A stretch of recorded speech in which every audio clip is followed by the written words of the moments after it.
the real life or is it just fantasy?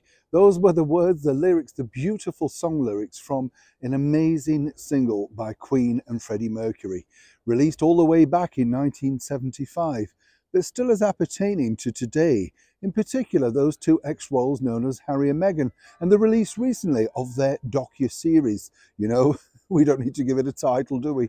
But it's interesting, isn't it? Because lots of people were slightly bemused at just how much footage they had available to share with that esteemed director, Liz Garbus. But as ever, was it truly real? Hi, good morning, Neil Sean here in the very heart of London, and as ever, lovely to see you today. It's all unfolding as it always does with these sort of things, you know.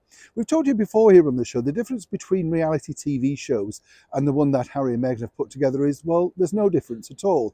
You know, these particular shows have a script, a loose script, but basically, you know, you're told where to stand, what to do, how to conduct the argument, you know, that sort of thing. So when you see, say, two girls arguing on the Real Housewives, they've been given a brief outline and then it's up to them to ad-lib. You get the picture. And of course, the other side of that is you've got to get the lighting right, the sound light, all of that sort of thing. It's not easy. So how does that all fit in with, of course, the ex-royals known as Harry and Meghan?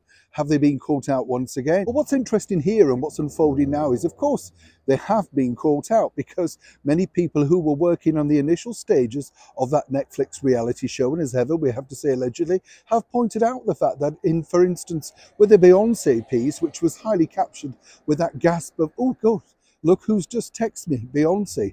That took, in fact, allegedly 3 takes. That's because it wasn't Meghan delivering the line unperfectly, of course, or indeed the wide-eyed stare through those brand new glasses of Prince Harry. No, apparently there were some shafts of light that were, well, obtrusive.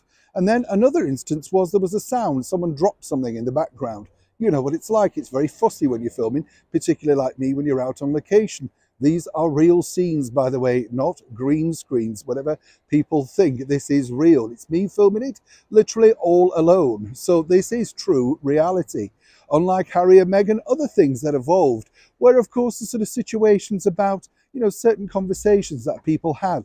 The text from Prince William didn't just go in one take, allegedly.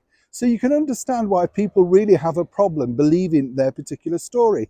What's incredible is that obviously Harry himself sees himself as something of a ham. We saw that in the Travelist video, didn't we, where he pretended to be rather shocked and upset that he dropped a rapper all those months ago and then those people came after him. Do you remember that one?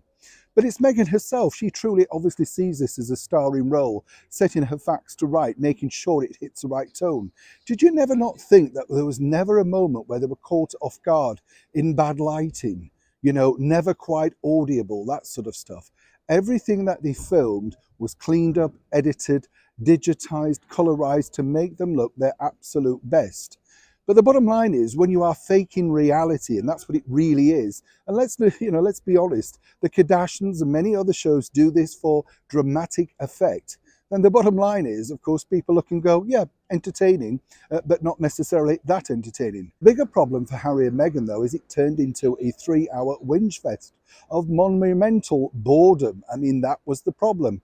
So for all the esteemed help and direction from that director, Liz Garbus, and you can't necessarily blame her, you know, she's working with what she's got, Harry and Meghan's true reality is really not so true at all.